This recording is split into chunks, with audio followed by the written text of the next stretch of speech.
Thank you for coming to take a peek at the Elizabeth Meaders African American History Collection.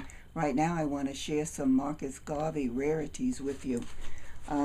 In collecting Marcus Garvey, you will mix both new and old, and the new items, they are also somewhat scarce because the market is uncertain, so manufacturers never put out a large issuance.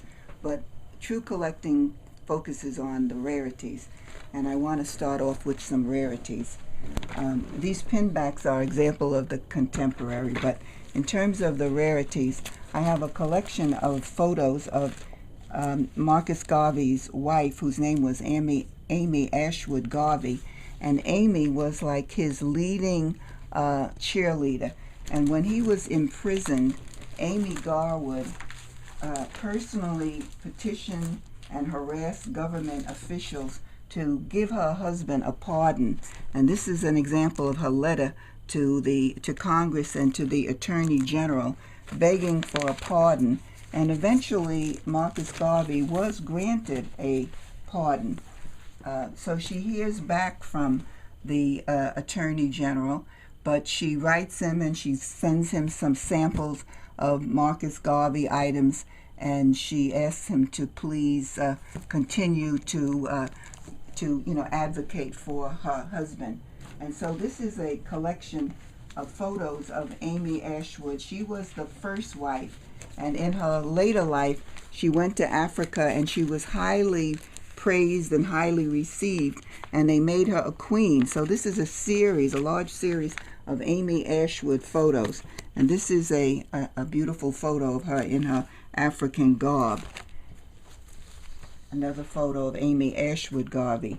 And she did symposiums and lectured. She advocated for her husband all her life long. And this is a picture of their son, who is still living, and he's a medical doctor. This is a contemporary photo of Marcus Garvey. These two wives that he had, when he died, the wives were fighting, the widows were fighting over the body of Marcus Garvey. And it's so rare that they both should be named Amy.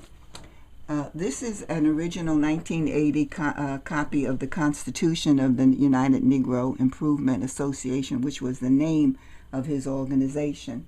And Marcus Garvey traveled far and near, and he always, commanded big meetings and big followings, including in Madison Square Garden. He filled the garden, and he filled the streets of Harlem. And Marcus Garvey had millions of followers.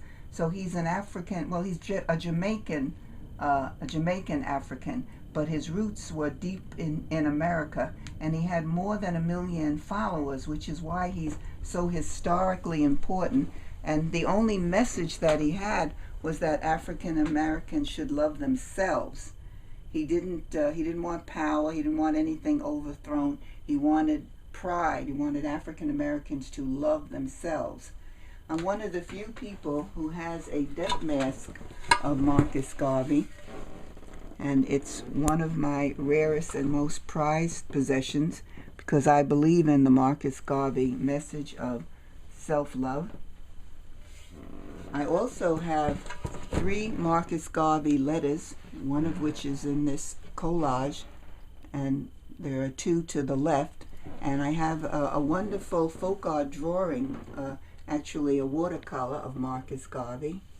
And in order to raise money for his organization, Marcus Garvey had to think of all kinds of things. And this is an ashtray made to replicate the smokestack in his ship, the Black Star Line. And we know that it's early and important because it was made in England, where he had a very strong following among Jamaicans in England. I also have a rare Marcus Garvey medal that he issued to followers who raised large sums of money or did other things that were important. Thank you for looking at this little peek into Marcus Garvey. More is following. Thank you.